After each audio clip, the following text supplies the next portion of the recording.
Here we are.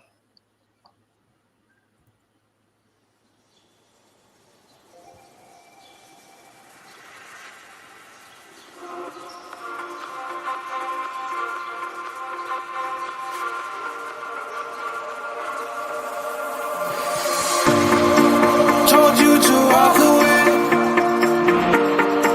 That was my first and last mistake. I'm blue without your face. But what can I do? 'Cause I'm just a sinking ship, and you're just a pair of lips that I've lost in the moment. All I want is for you to come back. Now I'm caught in the middle of life, and I need you to.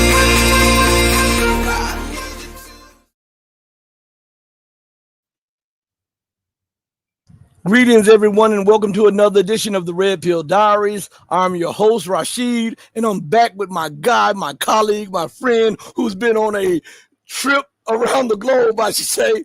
Carl Zah, how's it going, my guy? How are you, Rashid? Good to be back.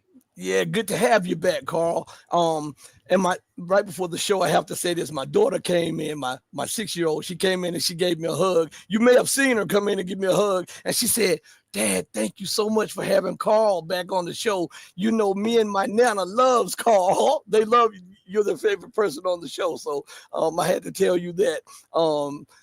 Carl, let's get right into this. We see the empire becoming more and more desperate, and we see that she is not wielding the power that she once had.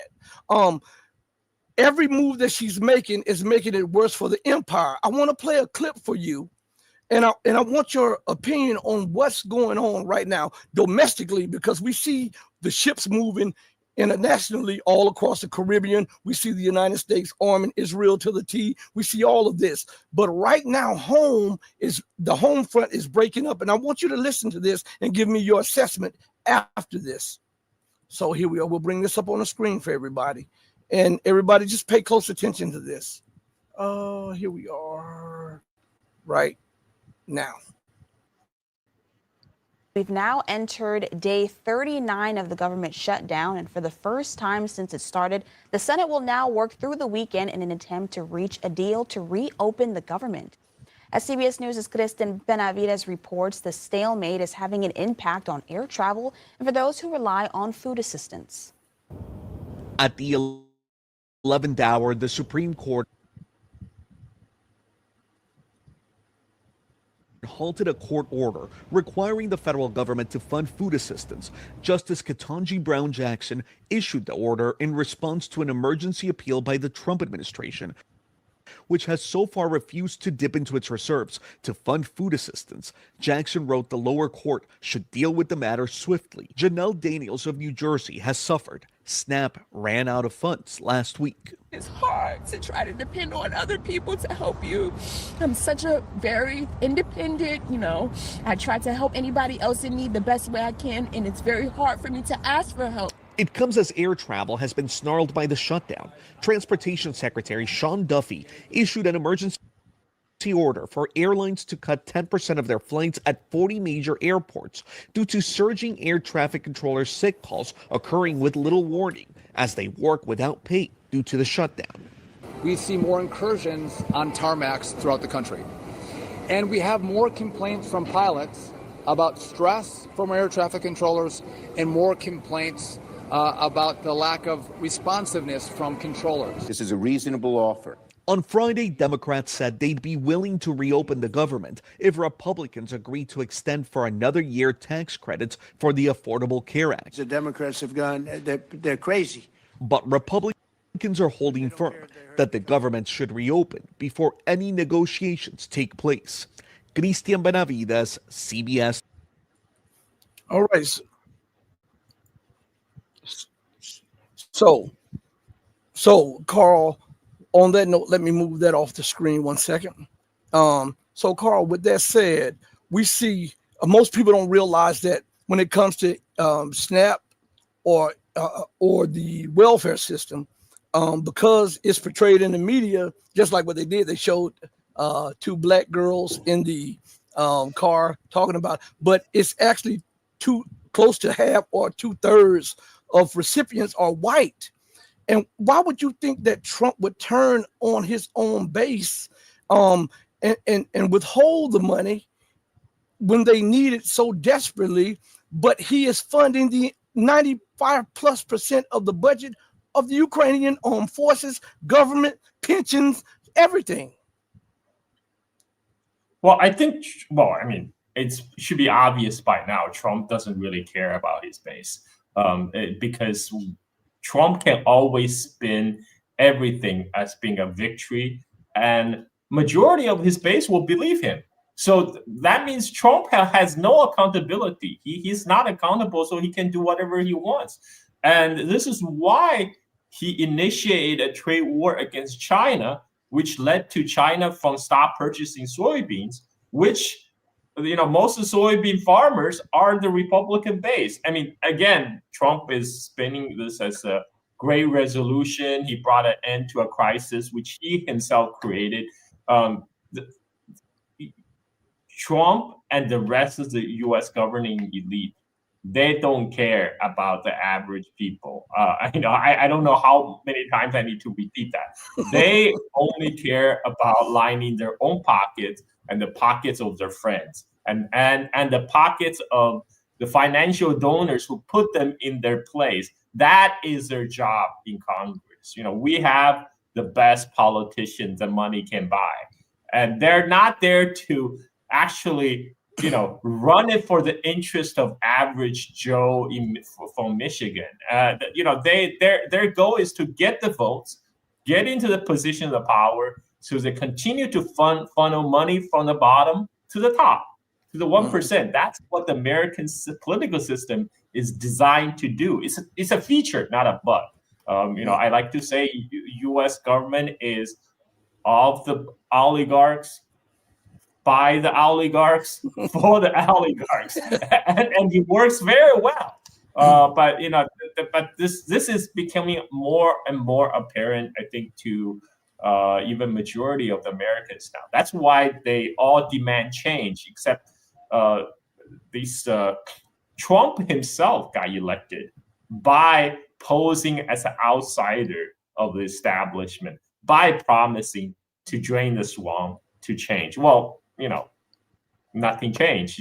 We saw this same play, whether from the Republican Democrats. We have Obama from the Democrats, who essentially did the same thing. They're populists. They appeal to the populist sentiment, but as soon as they're in the office, things goes just wrong the same way it always does before. Because sometimes you gotta really ask the question: who really runs the U.S. government? Because no matter who gets into the political office, the fundamental policy doesn't really change.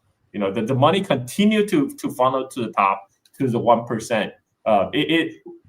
They're fighting about which people among that 1% get most of the money. That's what the so-called uniparty is really about. I mean, it's really a uniparty. The whole Democrat and Republican, they're just fighting on which group of oligarchs get more of the public funds. So this is not unexpected. And right now they're playing politics, do all this grandstanding that's actually actively hurting the country. I mean, who does that? Like the government is supposed to, people expect government to provide basic services, right?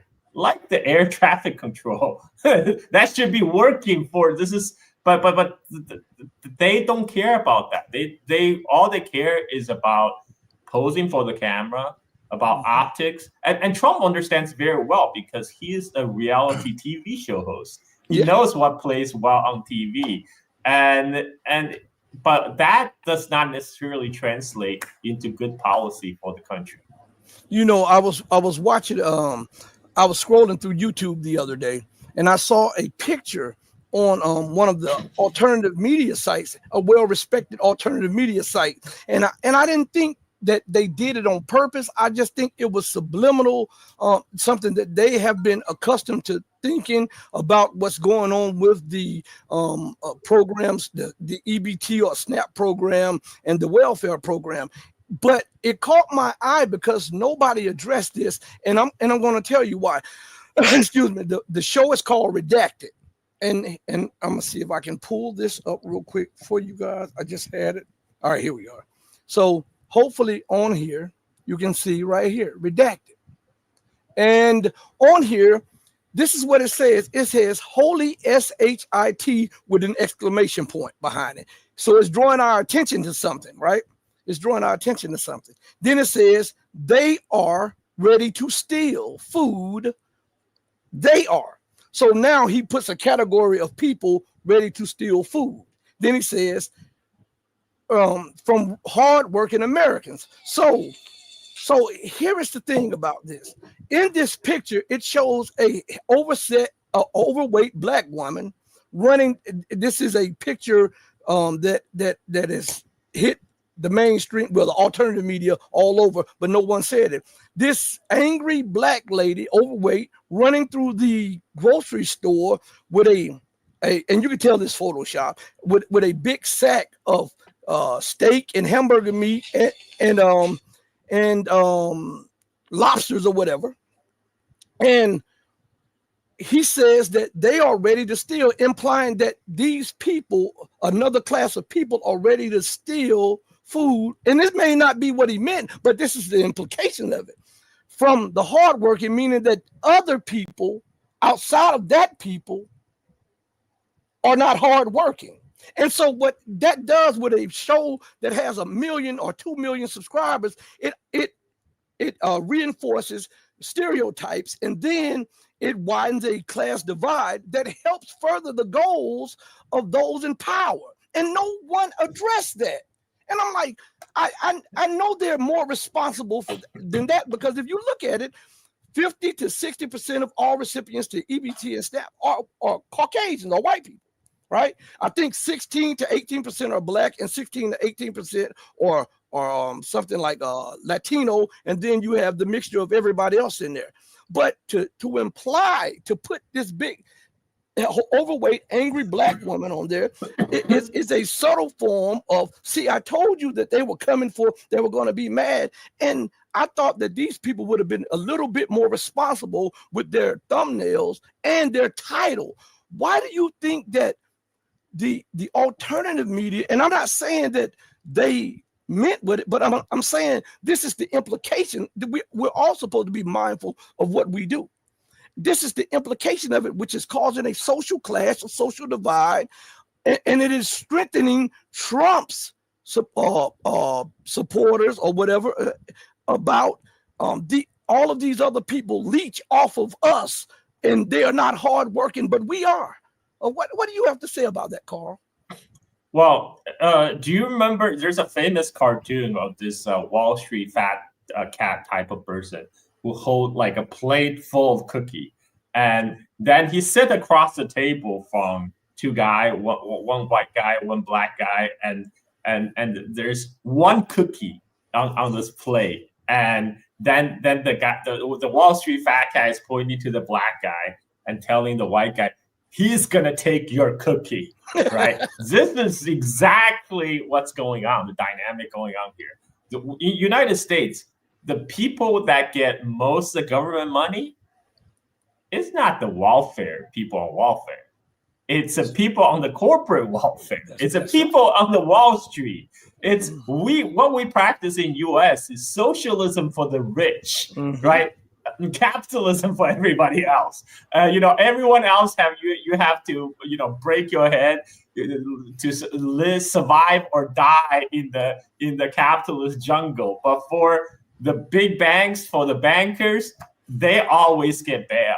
They will always get bailed out with other people's money. It's called socializing the risk, and they don't want you to focus on that. Again, they don't want you to focus on that. They don't want you to focus on those MAGA corporations that's sucking all the money from the public fund. Instead, they want you to point, like you said, they actually visualize it for the rest of the people. Now, see, your enemy is this overweight, angry Black women, single mother on welfare. I mean, this is complete BS. We ignore that hundreds of billions of dollars are now being plowed into an AI bubble. And the OpenAI founder, Sam Altman, right now is lobbying hard in Washington for a government bailout because they realize, this AI bubble is not sustainable.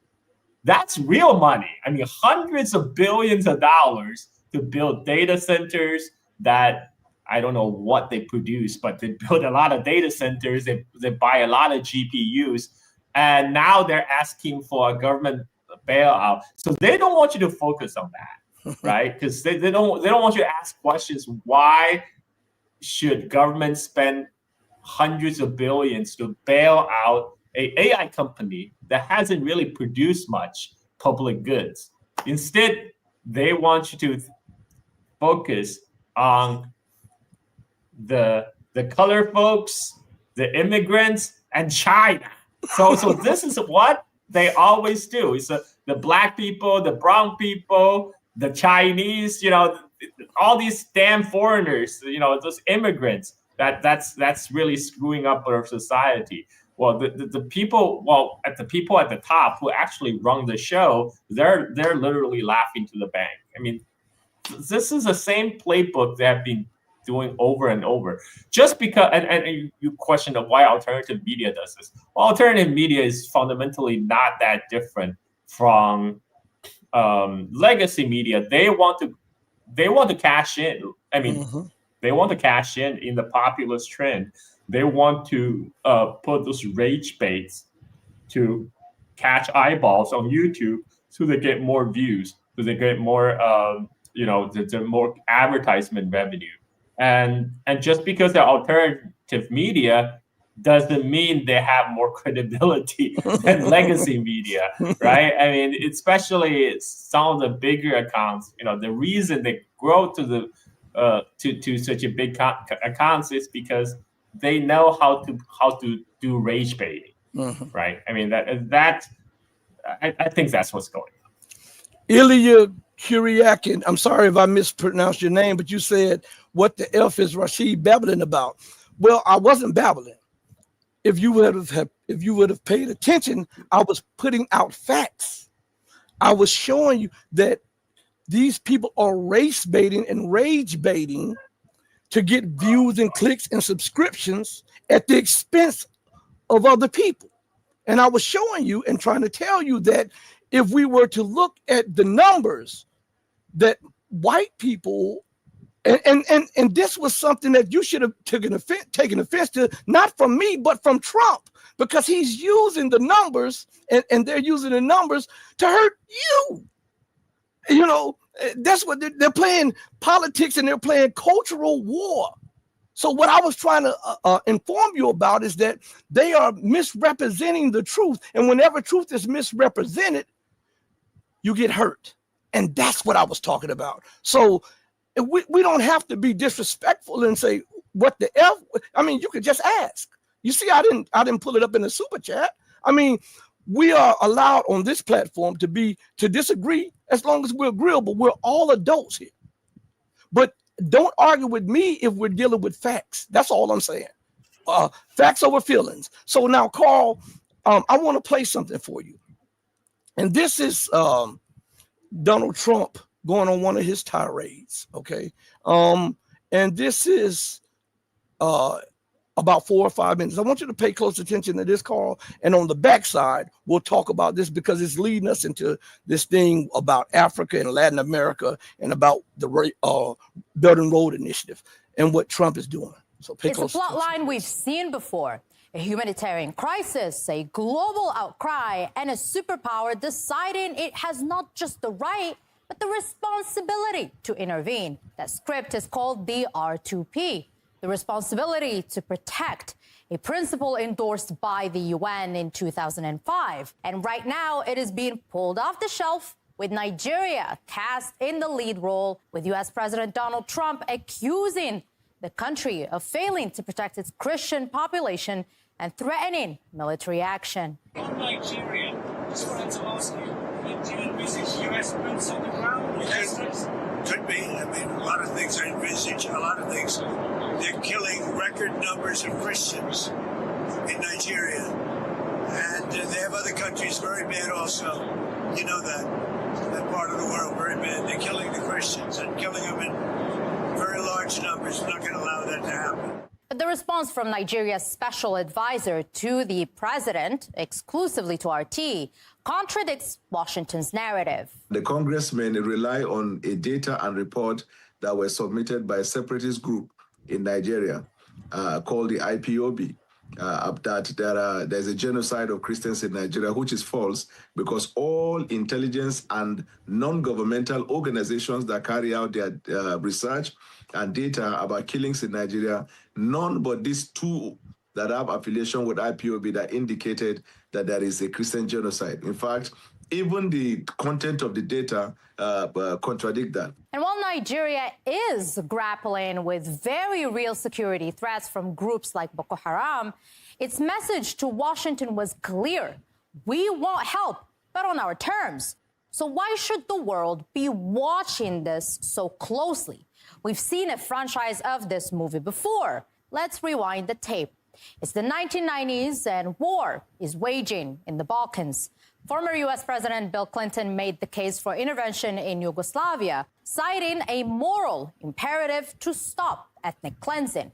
When I ordered our armed forces into combat, we had three clear goals: to enable the Kosovar people, the victims of some of the most vicious atrocities in Europe since the Second World War, to return to their homes with safety and self-government, to require Serbian forces responsible for those atrocities to leave Kosovo.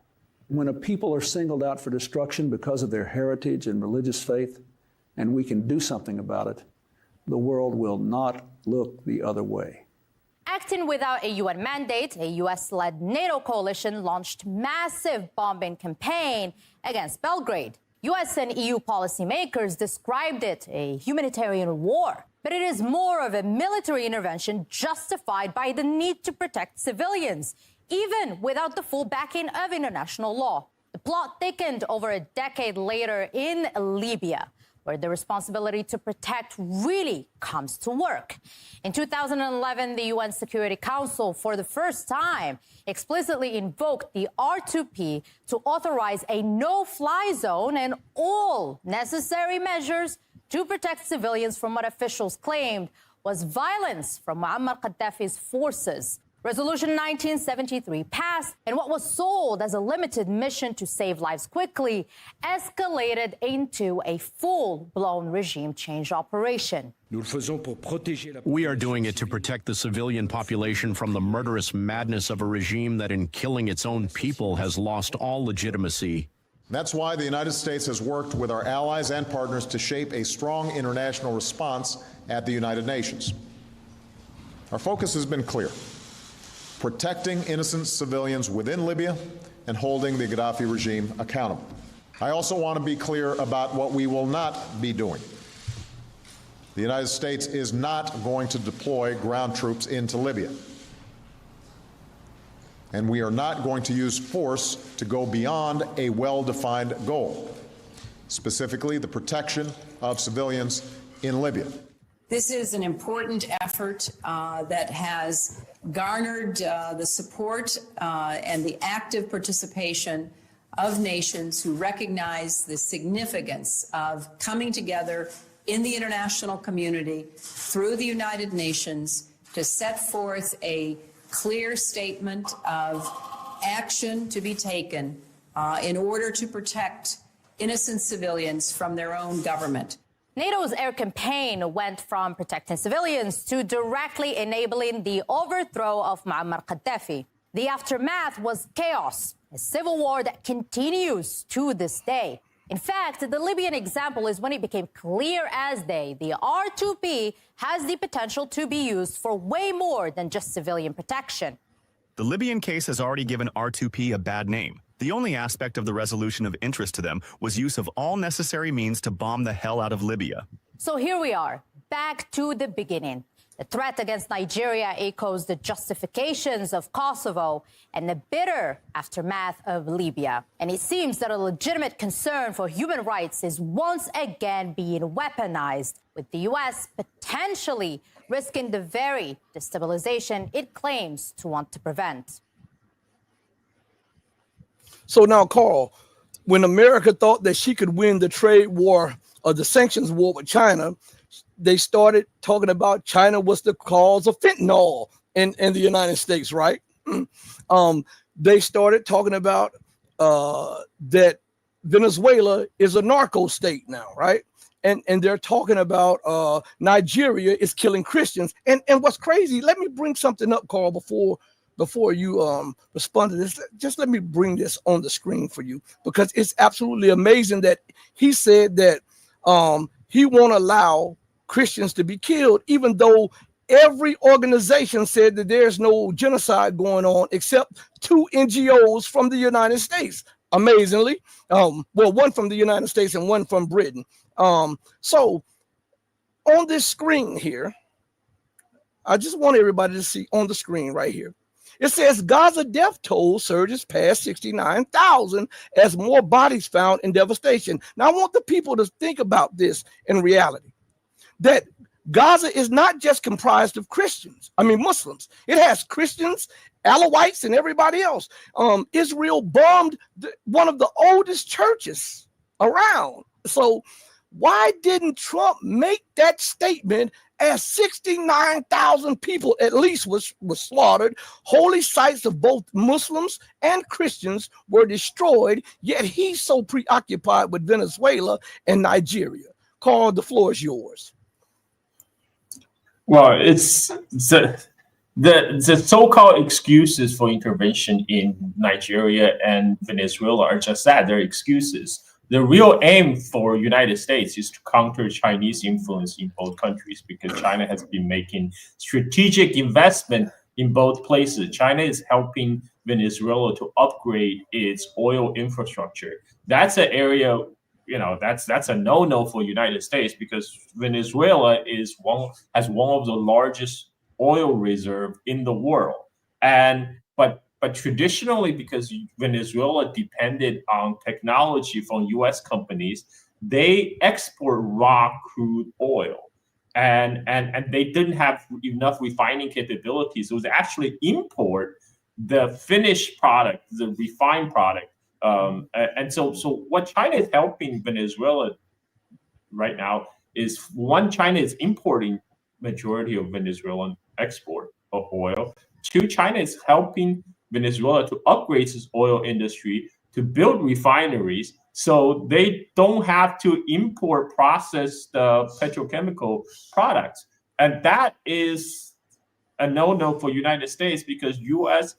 wants to reserve the Venezuelan oil for itself. People don't realize, even with all these tension against Venezuela, Trump keep on giving waivers to U.S. companies, to Mobil, to ExxonMobil, to continue to import Venezuelan crude into United States, because a lot of the U.S. refineries, they're actually built to process heavy crude, the type of crude that Venezuela produces. So a lot of the oil that U.S. produces from fracking is actually light, sweet oil that's not suited for the refinery in the southern United States. So what U.S. do is they export their shale oil from fracking, and they import Venezuelan crude oil to process in the refinery. And now they see China as a potential competitor coming into their space, and so they are now arming to the teeth to put a stop to that. Nigeria, the whole, the attack on Christians, because there's some attacks by groups like Boko Haram. How did Boko Haram came about? Boko Haram came about because of United States. Obama's led from behind campaign, the U.S. NATO aerial bombing in Libya enabled the regime change against Gaddafi. When the Gaddafi fell, suddenly a lot of these terrorist groups gained a whole bunch of weapons from the arsenals from Libya, and they flood to the rest of the Sahel region in Africa. And that's when you have all these problems popping up throughout Mali, Nigeria, Niger. All these places suddenly are now facing threats from the terrorist group that United States helped funded and supported when they overthrew Gaddafi. And now they created more excuse and more reason for more U.S. military intervention into Africa. In case of Nigeria, China is putting a lot of investment into the Nigerian into Nigeria, because Nigeria is again one of the largest oil producing countries in Africa. Yes. So whenever there's oil, U.S. will come in and bring democracy, right? I mean, they can't because Nigeria already have elections, so they have to come up with a different excuse. Oh, because there's a Christian genocide going on. We have to go there and serve and protect. That's the same rationale for U.S. intervention in Somalia, in Libya. Yeah, this is the same playbook. I mean, people, but we have to point out, majority of the people in the United States is actually against the intervention in Venezuela, and probably Nigeria as well. But the problem is the majority of people in the United States do not make foreign policies. It's the politicians in Washington that make the foreign policy without regard for any public input. I mean, that's what happened. We saw that happen with the war in Kosovo. We saw that happen with the war, the Iraq war. U.S. politicians, they will always do whatever to please the military-industrial complex, because that's how they're funded. This whole racket is set up to continue to fund money into. Sorry, can you hear my son mumbling in the background? He's playing in my room. Yes, I can hear. Okay. Let me tell him to be quiet for a second. Okay. Everybody, listen. So, as we wait for call, I want to thank everybody for your engagements. Please hit the like button. It doesn't cost you a thing. Please subscribe and like. It doesn't cost you a thing. Please. Go ahead, Carl, finish. Yeah, so in U.S., there's the military-industrial complex require constant feeding. This is why the perpetual war must go on. They just pivot from one war to next, from Afghanistan to Iraq to Libya, and now they want to do Venezuela and Nigeria. The goal is always to funnel money to the military-industrial complex. They arrested Assange because Assange has called out this hoax, this grift. He said the West, the NATO wasn't in Afghanistan to win the war. The whole purpose of the war is to wash vast sum of money from the taxpayer basis of North America and Europe into the hands of a very small transnational security elite. That's what has been what's going on. So what they have realized, the United States cannot take China head on. They have, as China's strength become more apparent every day, as they just find out in the latest round of trade war. So instead, what they try to do now, they try to do a Cold War 2.0 scenario. They're like, okay, maybe we cannot do a hot war and win against China. Let's do a Cold War 2.0 because we won Cold War 1.0. We know how this will end, right? So we'll try to circle China, contain China, block it off, and then we wage a series of proxy wars, color revolution, and regime change on China's periphery. And but this is silly. This does not. How is this going to help average American Joe in Michigan or Idaho? It doesn't. It's designed again to funnel the money to the top 1%. And I think another move that it is making, it is trying to weaken China's geopolitical standing. As you say, they're lighting fires all around China's periphery. But one of the major things that we can't lose focus of is that Venezuela and Nigeria started accepting the yuan for their oil and for trade with China, and this is a no-no. And whenever look what happened to Gaddafi when he went for the gold dinar. Look what happened to Saddam Hussein when he switched from the U.S. dollar to accepting euros. Look what happened to all of the nations. The United States manufactured a threat, then went in militarily to try to destabilize or overthrow. But the thing is that, as you said, they can't go directly against China militarily at this moment. So what they're doing, they're following the same blueprint that they used against Russia.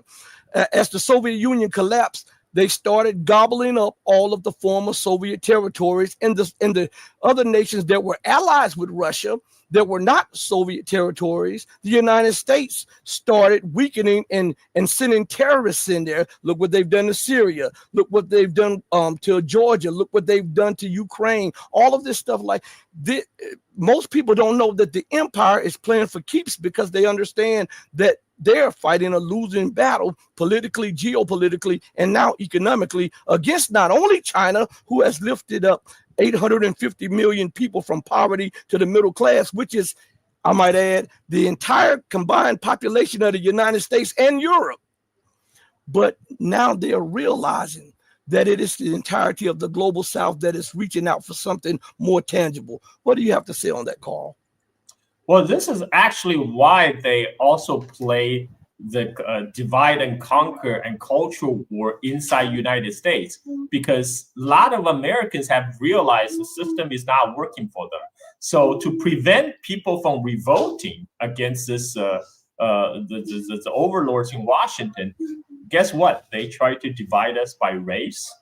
This is the American ruling class has always done successfully, to prevent any kind of class solidarity from forming across the working class people. They play racial politics, and they do that very successfully because U.S. let's face it, U.S. is foundationally a very racist nation, and so they continue to play the same tricks, divide and conquer, to keep the populace in United States distracted from the real domestic issues that's facing them, and to point fingers at imagined foreign enemies. It's the immigrants or China, and this is why we have to plow $500 billion in the AI Stargate project, because the AI race with China is existential.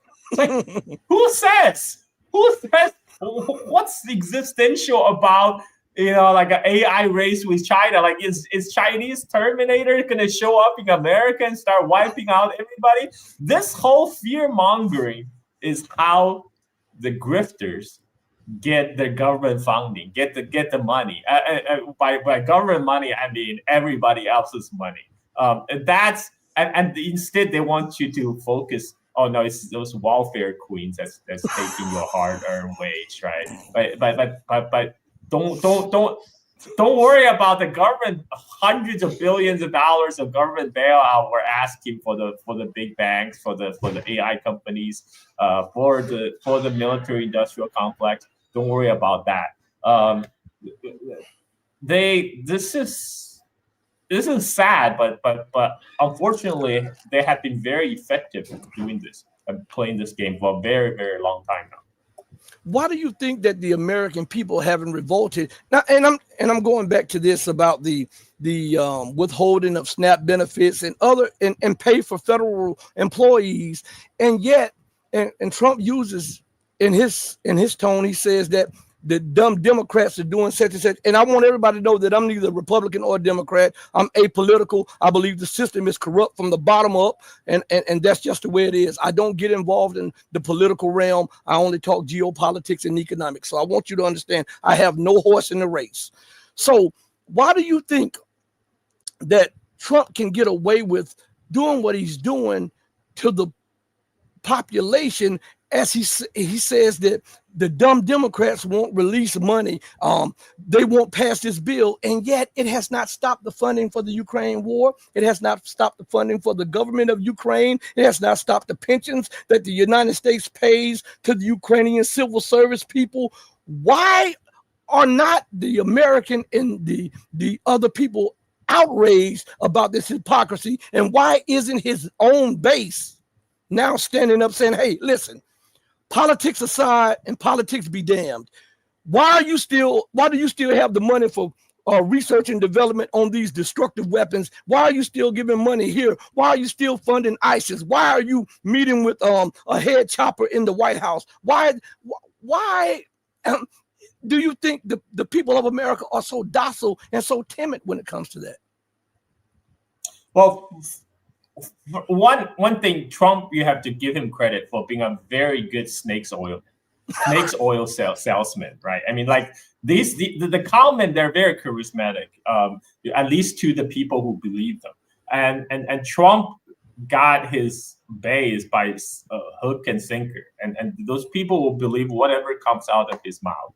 And so this is why Trump can do what he does. And the whole goal is always the whole goal of the U.S. government is never about, making sure to provide public goods, to provide public infrastructure, to make sure the air controllers across the country still working.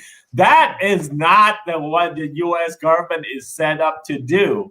It's set up. Why the money keep on going to Ukraine? Well, a lot of the money comes back in the form of payment to U.S. military contractors.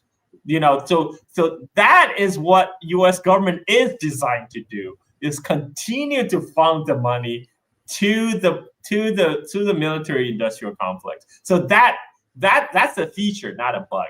And again, that it does very well. And this is why, when they stop, the government shut down, those food assistance ended, and the federal air traffic controller not working properly. Well, that's not the main point of the U.S. government. The main point of the U.S. government is to funnel money to the top 1%. This is why the war must go on. This is why the funding to Ukraine must go on. I think by now there are some people.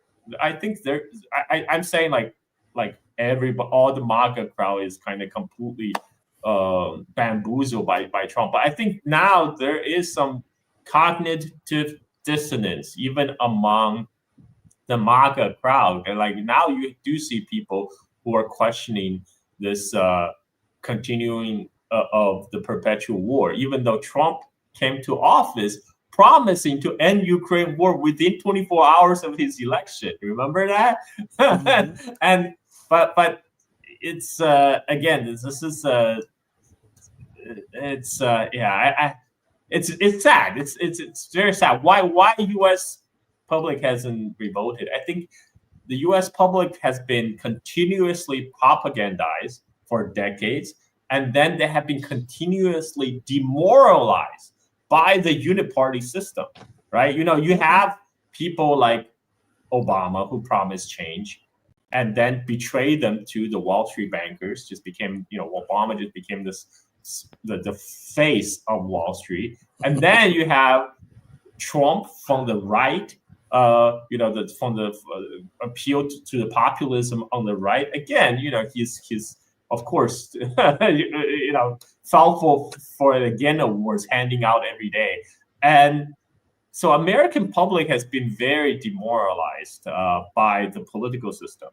I think these, and they're being divided by racial politics, because that's what the Washington elite do. They know to prevent any kind of class solidarity forming among the working class, they can just keep playing the race cards, and this works perfectly every freaking time.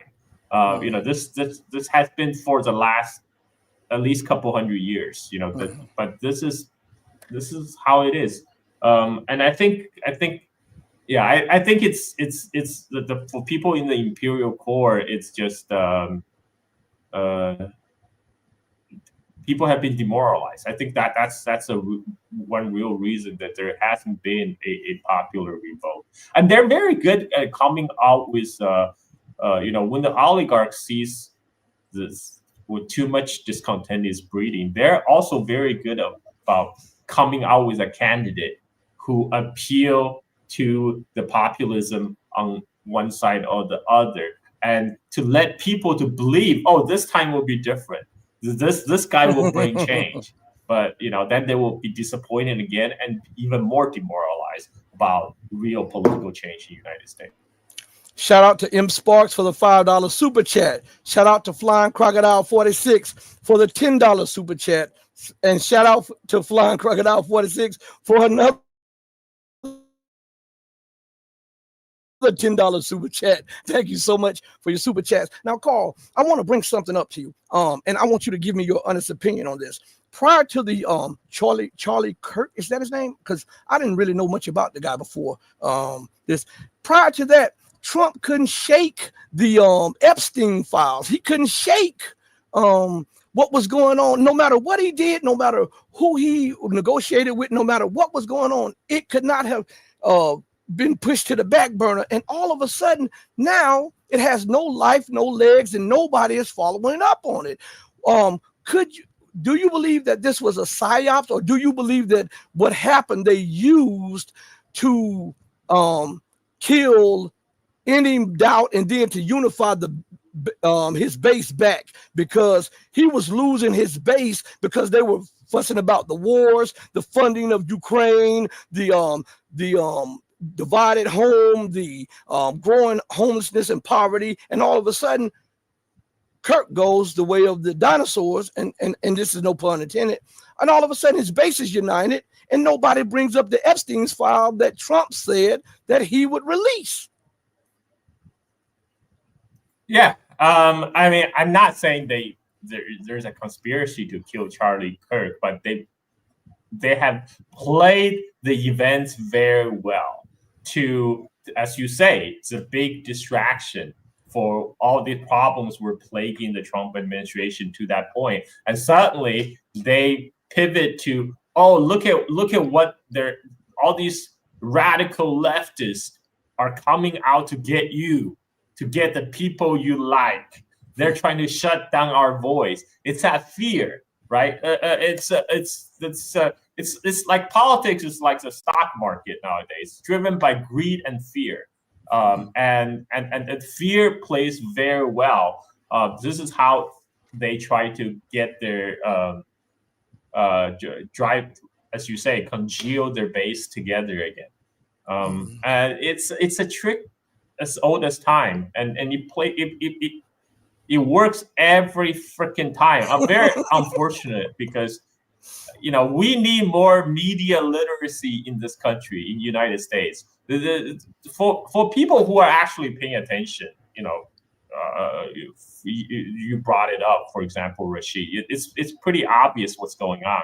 But for many people who are just busy going through their lives, trying to hold down a job or two, trying to support their family, they can be very easily swayed by these headlines. Because that's what only time people have to read anymore. They just read headlines, and like they learn it very well from the Nazis. If you just repeat lies 1,000 times, it becomes the truth. So they inundate the whole media space with things they want you to believe. And after a while, by osmosis, many people, start to accept their line. There was a survey that just came out that says back in 2017, when Trump first became president, the Americans who had negative views of China is about 40%. Today, it's 75 or 77%. I mean, what has changed in the span of 7 years, 8 years? It's propaganda. It's propaganda. It's very intensified propaganda. This is, but people fall for it. People fall for it every time. This is how they keep people from revolting. Again, it's an immigrant. You're losing your job. You're struggling. It's a welfare queens. It's the immigrants. It's the Chinese. It works every time. So Carl, do you believe that there will be an attack on Venezuela? This is hard to say. I think what Trump is trying to do right now is he's still trying to intimidate, a lot by putting all these military assets around Venezuela. He's trying to create an atmosphere of fear, and he's trying to work with elements within Venezuela who are anti-government to hopefully do a color revolution or regime change type of scenario. This is why Machado got Nobel Peace Prize. The Nobel Peace Prize that Trump himself very much won, but they have to give it to her because she's very useful, because she has gone on record publicly calling for support from American military intervention in Venezuela. Imagine this. The Nobel Peace Prize winner advocating for military solution against her own country. We literally live in 1984. Peace is war, right? And so I think, and Trump is a type of the person. I don't think he's into like the long-term commitments, right? Long-term commitments meaning a quagmire scenario where U.S. will have to spend a lot of political capital doing a occupation of Venezuela. So what Trump goes for is low-hanging fruits. He thinks Venezuela is the weakest link, and this is why he's going after Venezuela. But I think they're trying to do it on the cheap. They're gonna do it by military intimidation, and the worst, they might even employ the U.S. Air Force to do some bombing run or something. They will probably, the military intervention, if it were to happen, will be more like what Obama did in Libya. They've been sending Air Force to bomb the country, and they're hoping anti-Maduro forces inside Venezuela will rise up and overthrow the government. I think that's kind of the game they're playing for right now. But I don't see like an outright invasion is in the cards, because that just required too much resources, which United States right now is facing serious resource constraint. And there's one reason Maduro is distributing rifles all throughout country is, I think, serve two purposes. One is to show United States that if you do decide to invade Venezuela, you're going to have a very tough time of occupation. Two is to make sure that the populace are armed, so to prevent a coup scenario where they will try to do a coup to regime change in Venezuela. If you arm the people, if you arm your supporters, that will make it less likely. I think those probably two reasons Maduro did that. But we have to continue to monitor the situation. But I think right now they are still in the kind of bluffing phase. They're trying to do regime change on the cheap, which means continue to fund the opposition, to create an atmosphere of fear and intimidation, and to get people to rise up against Maduro's government. the most I could see is maybe they will send in the Air Force and do some bombing runs, but I don't see it. I don't see like a large amphibious landing in Venezuela anytime soon. Because when is the last time U.S. has done against a country Venezuela size, right? I mean, like back in the days when for the Iraq operation, United States mobilized 250,000 troops. They at that time the U.S. Navy, U.S. Army still have those Army transport ships that's capable to transfer 250,000 troops all the way to Persian Gulf. Today, guess what? The Navy, the U.S. military has scattered the whole Army transport vessel program. So they're gonna have some problem to round up. For a big invasion to happen, you will take months of preparation, just like what happened lead up to Iraq War. Right now, what we see is buildup of naval forces and air force asset in the region. So this is why I don't think an imminent invasion of Venezuela is in the cards yet in the immediate future. I think when you brought it up to the Libyan scenario, the main differences in that scenario is that Libya had antiquated air defense systems. They only had like S-200 air defense systems. They didn't have the Panzer. They didn't have the bulk system. They had an antiquated air force. Venezuela has upgraded. They have F-16s, and they have some of the most modern Su-30s. So and they have those long range strike missiles that can hit warships at sea. So I think that this is what's holding the U.S. at bay. And remember that Venezuela also has at least 2 to 3 batteries of the S-300 system. They have multiple batteries of updated Panzer systems that can fight drones real good. And they have the new versions of the bulk systems. So any aerial strikes would come at a great risk too, because Venezuela has standoff strike weapons with the Su-30s. They have the upgraded Su-30 fighters with the upgraded missiles that have a range that far exceeds U.S. missile ranges. So the U.S., for them to do an air raid on Venezuela, they would have to not only be outside of the 12-mile legal boundary, but they would have to be out something like another 100 kilometers out.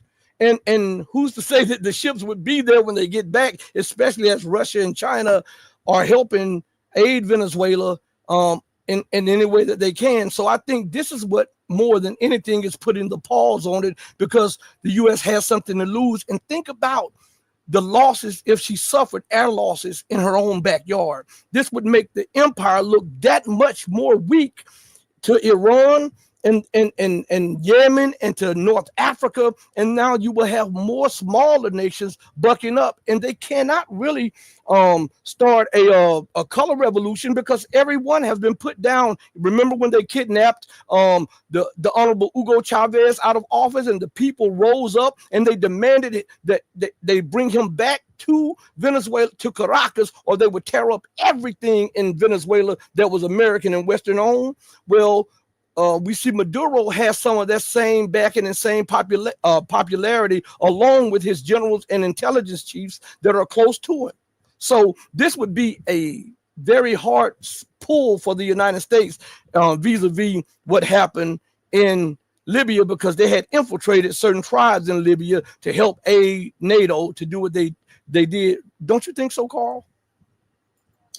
Yeah, well, definitely. I mean, it's the last time U.S. pulled a successful military intervention in West Hemisphere is, back in the 80s and early 90s against Grenada and Panama.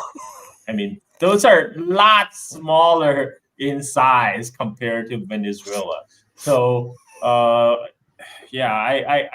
think they will keep on cranking up the pressure diplomatically, economically, and militarily, and hoping, that Venezuela will collapse on itself. But I don't see. I mean, they have been doing that for decades already. Venezuela has been under siege by U.S. for decades, and they're still holding out. So, I think it would take a lot more than intimidation from Trump. And so where are we now? Let's transfer ourselves over now to West Asia, or what they call the Middle East. Where's the standing? Because we know the United States is constantly unloading cargo to Israel. We see Israel violating the so-called ceasefire, and there's not a word uttered out of Trump or Washington's mouth. Where is this going? And do you think that the U.S. leadership ever stop and pauses for a while to see that they are discrediting themselves and showing themselves to be global hypocrites before the world, and this is helping to speed up their fall? Well, I don't think they worry about the public image of the United States anymore. I mean, if you look at the opinion polls, global opinion polls, just from 2024 to 2025, the U.S. standing in the world has fallen a great deal as a result of Trump's tariff war against everybody. So I don't think they worry about public standing or image at this point.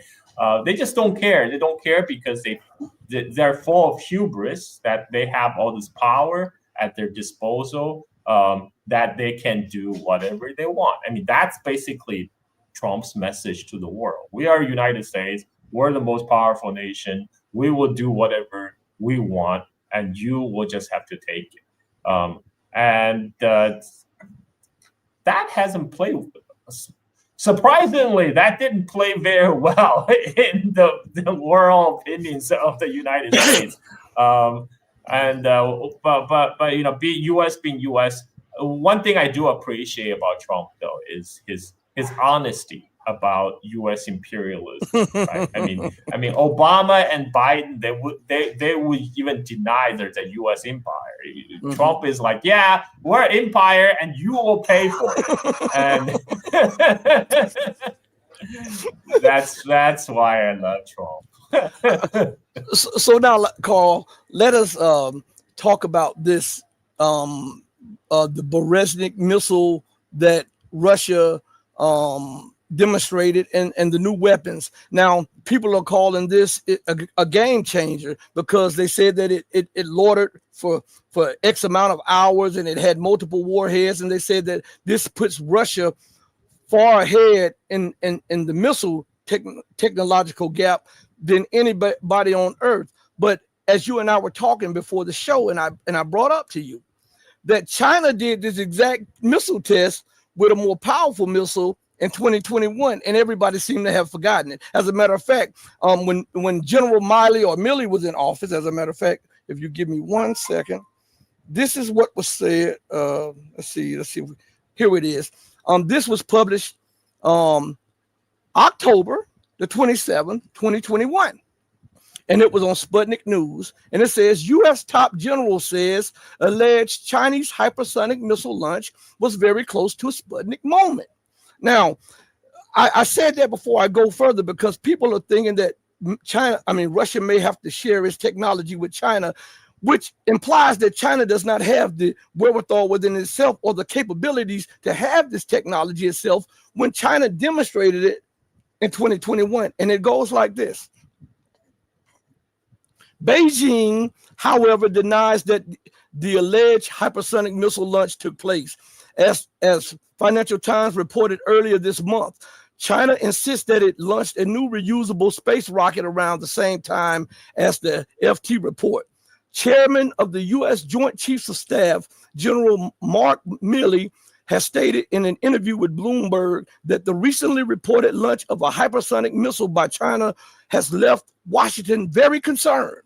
The general went as far as to put its significance next to the launch of the first artificial satellite, Sputnik, by the USSR, which alarmed and then the U.S. government as it showed that America was losing the space race.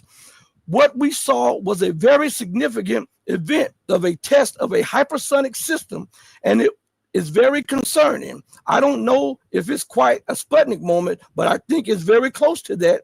It has all of our attention. And in this, it said that this missile was shot out in space and it traveled around the globe at China's wishes.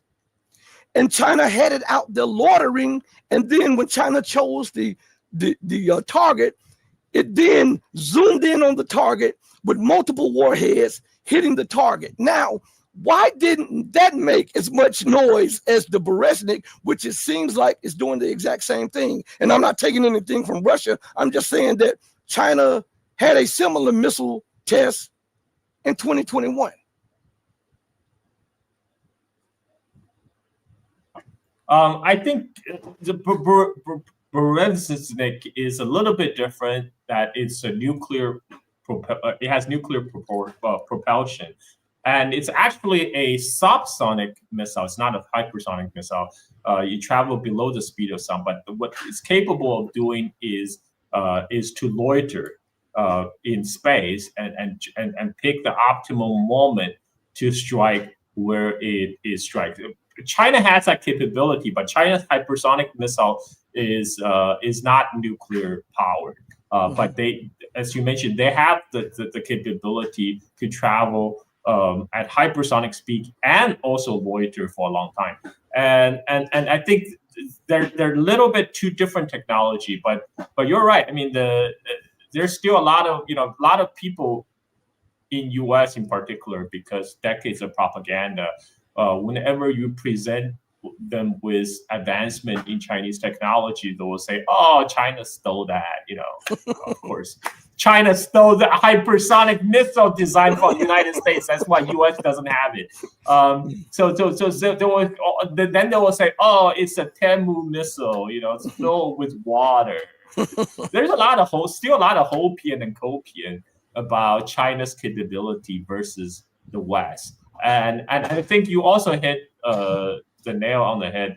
Your comments earlier when we talk about this, that there is a kind of almost like a racial dimension to this. They're like, okay, Russia is a great power because it's a white majority nation, and whereas China is a non-Western, non-white nation that's just risen recently. So people tend to be a lot more dismissive of China's achievement, because it calls into some fundamental questions about Western superiority if you were to accept that. So I think there is that at play as well. But the whole point is both China and Russia, they have been updating their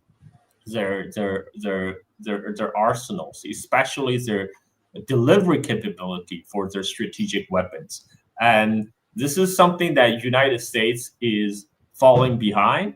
But there's also an element of U.S. military-industrial complex are hyping those achievements by Russia and China to justify, again, more money to be spending on U.S. military programs. This is why you have, Pentagon, they will come out with a white paper or some think tank paper a few times a year saying, "Oh, we're falling behind China and Russia. This is why we need $1 trillion Pentagon defense budget," right? I mean, they're literally demanding somewhere up to $1 trillion investment to upgrade American nuclear arsenal. And one of their justification is, oh, China is increasing the size of the nuclear arsenal. They're going to increase it from their few hundreds all the way up to 1,000 by 2030. That's not good, because that's going to approach our number.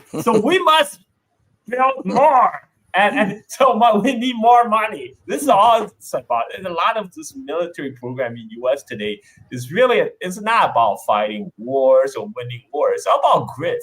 It's all about sucking public money into their coffers. And that's how F-35 program come about. And they do that job very well.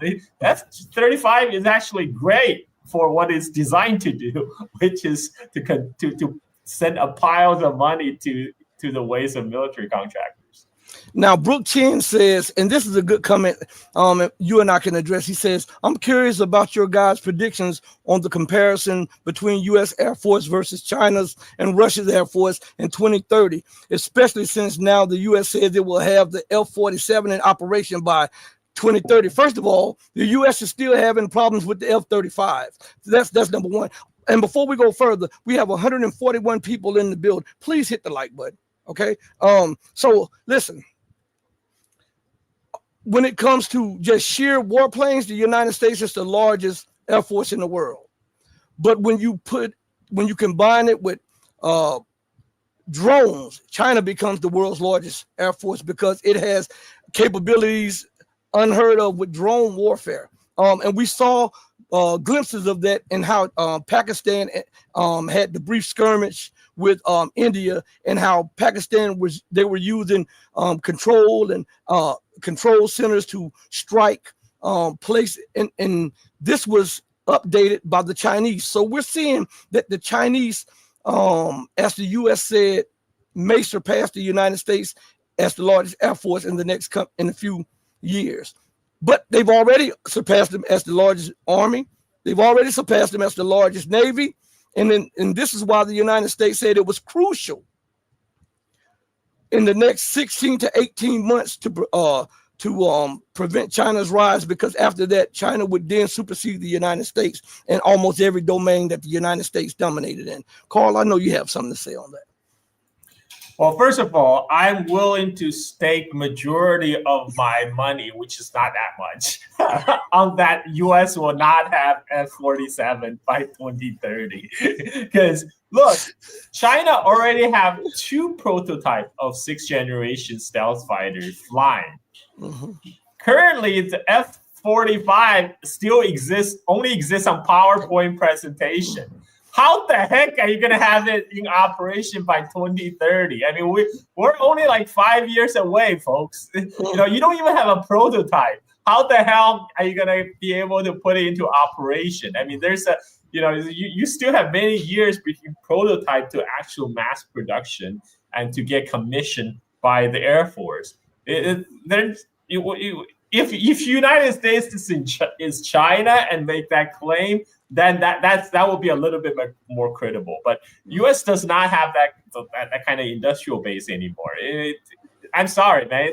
It's very good at making PowerPoint presentations, but to actually manufacturing, that's a different story. So by 2030, I think, or at least early 2030s, I think you will probably see China commission its 6th generation stealth aircraft into their Air Force, and by which U.S. will have no counter, because the best they can do is F-35s. And China just recently commissioned their 3rd aircraft carrier, the Fujian, and it had the Fujian is basically similar to the most advanced U.S. supercarrier, USS Ford, in that they have electromagnetic catapults. Except in China's case, China actually launched their J-35 stealth fighter from their electromagnetic catapults on their Fujian, whereas the United States, even up to this day, USS Ford electromagnetic catapults still cannot launch F-35s. Keep that in mind. And then you have Trump who come out and say, oh, that's because electromagnetic catapult is a stupid idea. I love steam catapults, right? Because Trump is going to make the United States Navy the next steampunk fiction, right? He will be the steampunk president because the steam catapults work so much better. But I mean, I understand, because Trump. You have to understand, Trump, his peak year was in the 1980s, right? And like when he was, partying with Epstein back then, and that was his peak. So his memory of U.S. power is stuck in 1980s with things like Top Gun, right? Top Gun. You see that they launched the F-18 from the deck of U.S. Aircraft carrier with all the smoke and steam coming out. It looks beautiful. It looks great in movies. So that's what Trump remembers, and that's what Trump likes. He does not understand new technology. He does not understand that the advantage of electromagnetic catapults versus steam catapults is that once you go electric, it's a lot easier. It's a lot faster. Steam, there's a lot more processing. You have to process a lot of water to generate the steam, and it's hard to control the level of the force you put behind the steam catapult. Whereas with electric, you can it's just a dial. You can control the amount of power you want to launch, how much weight. You can very easily adjust the amount of weight you launch. And that makes all the difference in the real battle scenario, because we're talking like 10 minutes, 15 minutes in a battle, that could make all the difference. Like the electromagnetic catapults can just help you launch an airplane much faster, much more smoothly. And that's a capability right now the U.S. Navy does not have. I mean, this is another area where China is leapfrogging U.S. because the reason USS Ford cannot launch F-35 on its electromagnetic catapult because USS Ford was older design, and by the time when they designed USS Ford, they haven't finalized the design for F-35 yet, right? Because the all branch of U.S. military, they all want to have their input on what F-35 should or should not do.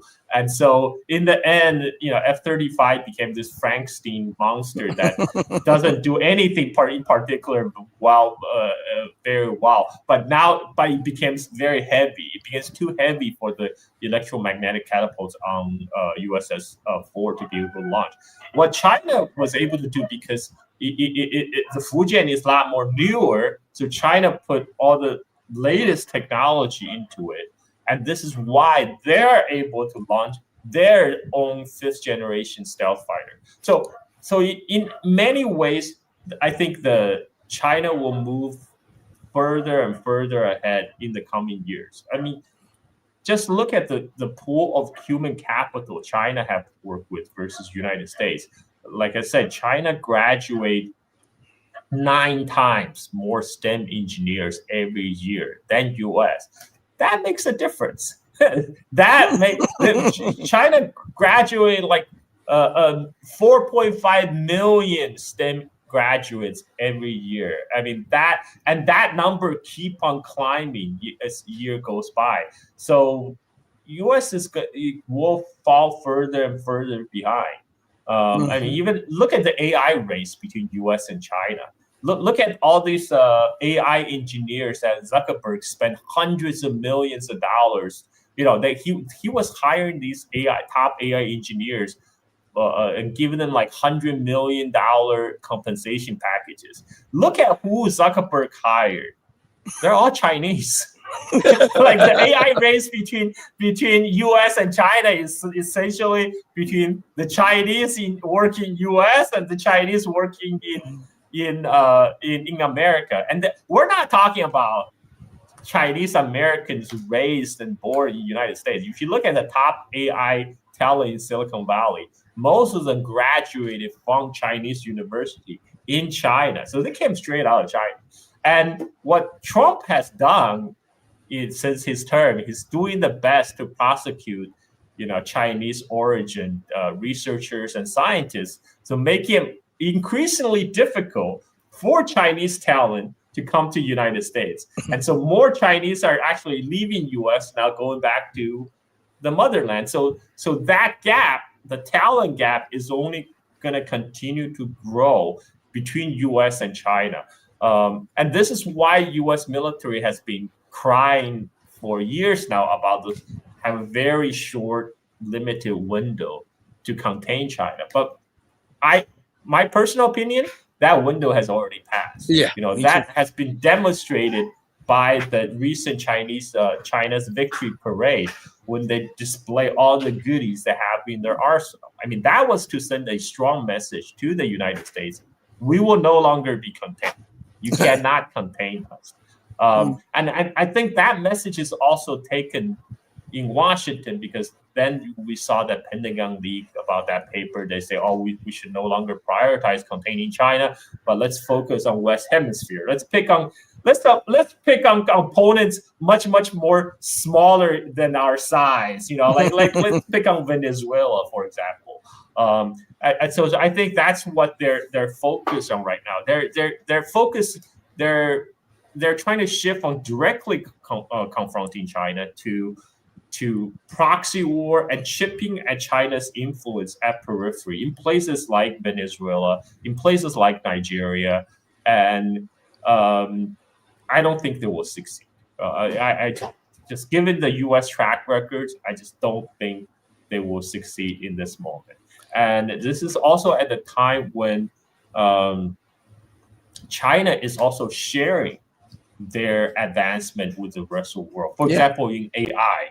Chinese company like DeepSeek, Kimi, they're making everything open source. So they, so I remember reading this tweet.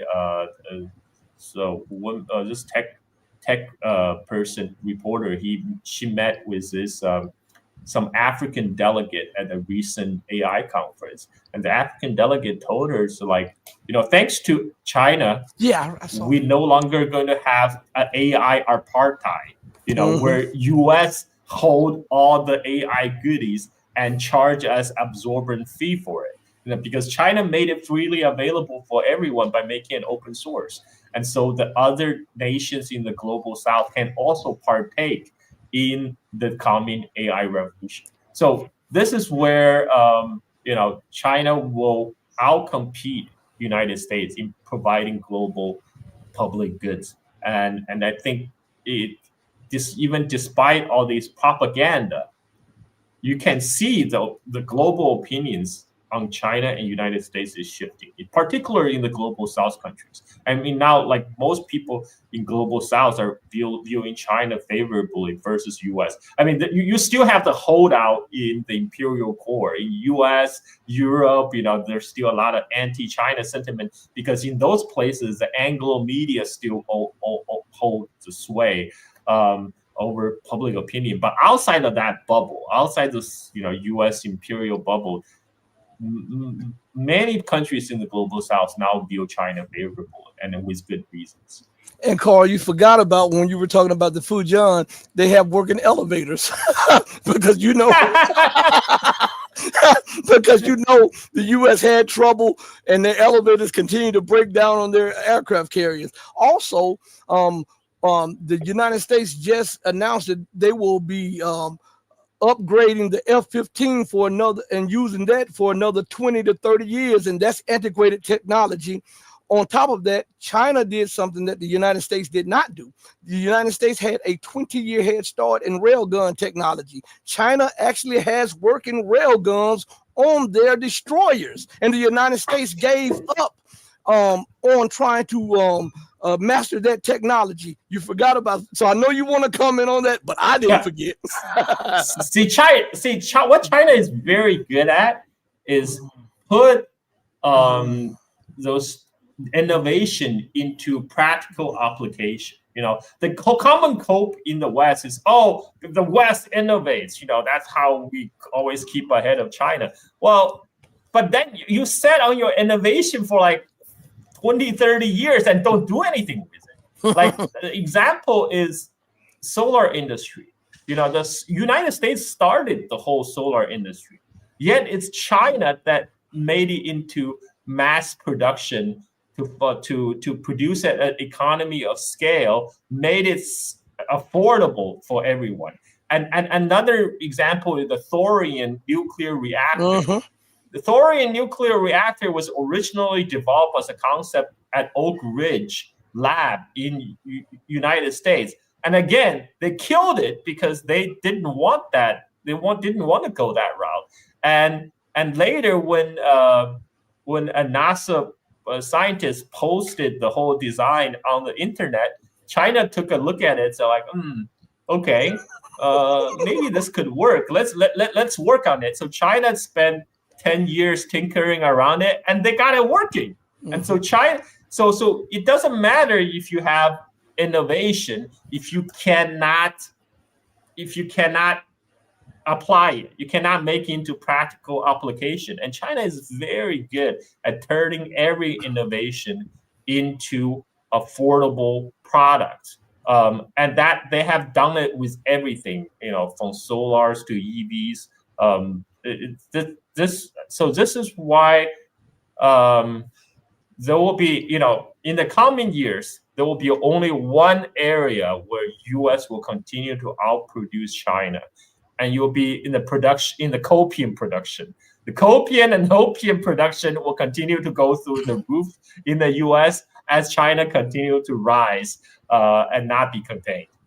I was reading an article a few days ago. They were saying that China added a forest to its desert, roughly the size of Texas, over the last 20 years. I was thrown back because you don't hear that in the West. They turned desert into forest land in less than a decade or so. So this shows you something. And another thing I want to touch on before I forget is that how can the United States outcompete China at this moment when they are now outsourcing their shipbuilding to South Korea?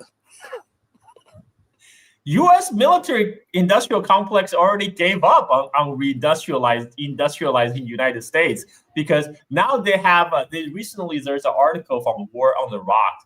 They're arguing, okay, right now, because the U.S. naval shipyards is limited, we have limited capacity, so it actually makes sense to outsource more commercial shipping to Korea and Japan, so we can reserve all our shipbuilding capability in the United States to produce warships to compete with China, which is pretty preposterous. The reason China is able to produce a lot of warships is because they build commercial ships. They come to produce 55% of the world's shipping fleet. And that's how they gain the knowledge and the know-how that can apply to build naval ships. And this is the kind of thinking that led to U.S. shipyard atrophy to the point it is today. U.S. used to have the world's largest shipbuilding capability around World War II. That's how U.S. won, because U.S. could outproduce everybody, particularly Empire of Japan. But after around 1960s, 70s, that's when the Wall Street guys, they did their numbers. They're like, hey, commercial shipping, let's outsource to Korea and Japan. and then what they have is like, okay, we'll just reserve the shipyard in U.S. for building for Pentagon. And so it was a double whammy, because on one hand, they're losing a lot of jobs, a lot of knowledge of building ships, because as these shipyard gets moved overseas to Japan and Korea. And on the other hand, the ones that's remaining, because they have guaranteed government contract to produce for Pentagon, they have less incentive to innovate, to apply latest technology, because they got guaranteed government money. So this is how U.S. shipbuilding got left behind. And this is why today Pentagon is trying to skirt there was actually a legislation from U.S. Congress that says U.S. should not build warships in foreign countries. So now they're skirting that legislation by saying, let's retrofit our warship in Korea and Japan, because they can do it much cheaper. They can do it at a quarter of the cost. Well, the reason they could do it quarter of the cost, because they have been on the recipient side of all this offsource of shipbuilding capability from the United States for the last 40 years, 40, 50 years. And they have built the economy of scale. And whereas the U.S. were happily deindustrializing itself, at the behest of Wall Street, and right now, because it does not lacks the economy of scale, that's why everything is done at much more higher cost. And this is and their solution is let's outsource even more to South Korea and Japan. Let's even like put our warship to Korea and Japan to have them retrofitted, because right now their argument is that our time and money is limited right now. We have a small time window to compete with China. We can't be bothered to reindustrialize United States to rebuild the industrial base. We need to reach parity with Chinese Navy. So the way we do it is we loop in the naval building capability of Korea and Japan. So essentially, the Pentagon, the U.S. military industrial complex, gave up on the U.S. own manufacturing capability. So they're even outsourcing the warship to Korea and Japan. And yeah, this is the direction of the U.S. have been going for the last 40 years, and this is no sign of stopping. And the Trump tariff, which is supposed to bring back to industrialization back to U.S., that ain't happening. Sorry, folks, because to do that you need human capital. You need people who know what they're doing, who are trained. What happened is, back in the 1970s, when U.S. would still have all these industries, you have all these people with knowledge and know-how. Now, 40 years later, those people have retired. You have failed to train a whole new generation of people who will know how to do things when all these industry will get offshore to overseas. And now you think tariff will work to protect your domestic industry if you have domestic industry. The problem is U.S. have to build everything from scratch now, and to do that you need to import Chinese machine tools, and you need to spend 10 years to train people, and so this is a gargantuan effort. It will spend decades. That's not what U.S. government is designed to do, folks. U.S. government is not designed to do industrial policy the way Chinese government can do. Chinese government is structured to do industrial policy. U.S. government is structured to funnel money to the top 1%. Each government is very good at its own job, what it's designed to do. But when U.S. try to copy China now in industrial policy, it's doing it in a half-ass way. So I don't put too much stock in that. If even Pentagon is giving up on reindustrialization of America, what can you say? Carl, man, you hit it out the park again, my brother. We got to do this again very, very soon. Thank you for joining me on the most powerful platform, man. I really, really appreciate you, my friend. Thank you, Rishi. Anytime. All right, man. I'll talk to you later. I'll send you the video, my friend. Bye-bye.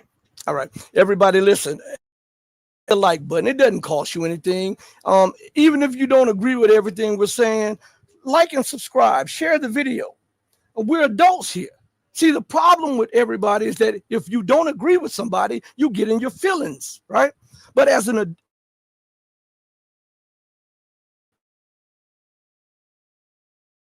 let us be agreeable to disagree. We don't have to act like savages because we don't agree 100%. All right? So what I'm saying to you all this, and I have to say this in closing every time I go off there. Please do right by others. Not because there's some material gain to be had or because there's some accolades behind it. Do right by others because it's the right, the humane, and the godly thing to do. Because even when no one else is watching you, remember that God Almighty is watching you. As my late, great, and magnificent mother would always say, God sits high, meaning on the throne of power, but he looks low at his creation. And know that I love each and every one of you who loves truth. But know that the love that I have for you will always pale in comparison to the love that the true and living God has for you. Until we next speak again, stay strong, stay true. But above all things, remember this, to stay righteous. Hey, mama, your baby boy loves you more than life, and I hope I'm representing you, mom. Hey, everybody, thank you so much. Deuces, we're out of here. Peace.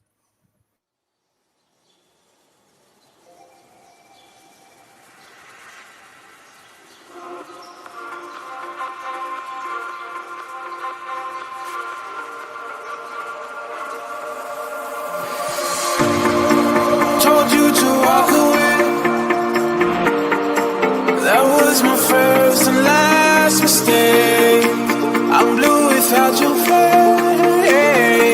But what can I do? 'Cause I'm just a sinking ship, and you're just a